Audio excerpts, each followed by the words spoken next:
करीब 2500 साल पहले बनारस की इन्हीं ऐतिहासिक गलियों में रहने वाले महर्षि सुश्रुत ने पहली प्लास्टिक सर्जरी को अंजाम दिया था। यही वजह है उन्हें दुनिया भर में फादर ऑफ प्लास्टिक सर्जरी मानते हैं। सुश्रुत जो थे एक बहुत ही महान ऋषि थे और निश्चित रूप से एक बहुत ही महान सर्जन भी थे। और हिंदुस्तान में भारत में जो भी सर्जरी का विकास हुआ प्राचीन काल में, वो सुश्रुत के कारण हुआ।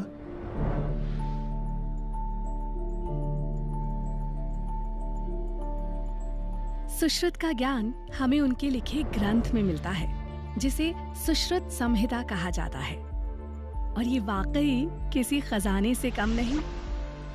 इसमें हमें मिलते हैं घाव को ठीक करने के 60 तरीके, 121 सर्जिकल इंस्ट्रूमेंट्स और 300 सर्जिकल प्रोसीजर्स, जिन्हें 8 कैटेगरीज में बांटा गया है।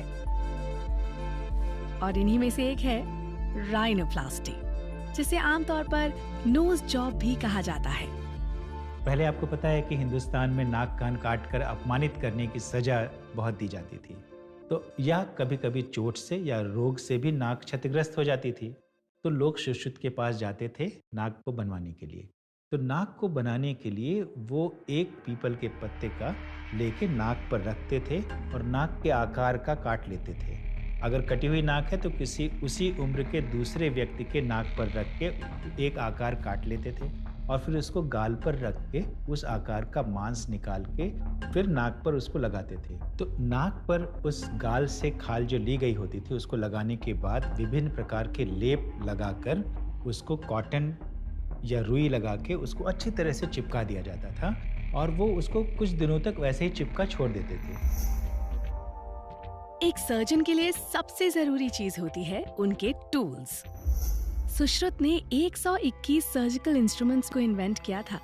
उन 121 सर्जिकल इंस्ट्रूमेंट्स में से 101 यंत्र यानी ब्लंट इंस्ट्रूमेंट्स थे और बाकी बचे 20 थे शस्त्र यानी शार्प एजेस वाले ऐसे टूल्स जो चीजों को काटने के लिए यूज किए जाते थे। और सबसे मजेदार बात पता है, सुश्रुत के ये सभी टूल्स ना नेचर से इंस्पायर्ड थे।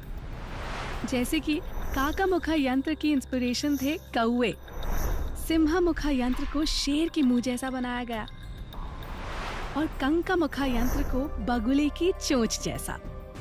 प्राचीन काल में भी भारत में जो शल्य चिकित्सा थी वो बिल्कुल आधुनिक और वैज्ञानिक थी और उसका उत्तरोत्तर विकास ही होता चला गया। बनारस में अपने छोटे से कमरे में बैठे सुश्रुत ने शायद कभी ये सोचा भी नहीं होगा कि आगे चलकर उनके किए गए इन्वेंशंस प्लास्टिक सर्जरी जैसी $1 मिलियन इंडस्ट्री का रूप लेंगे।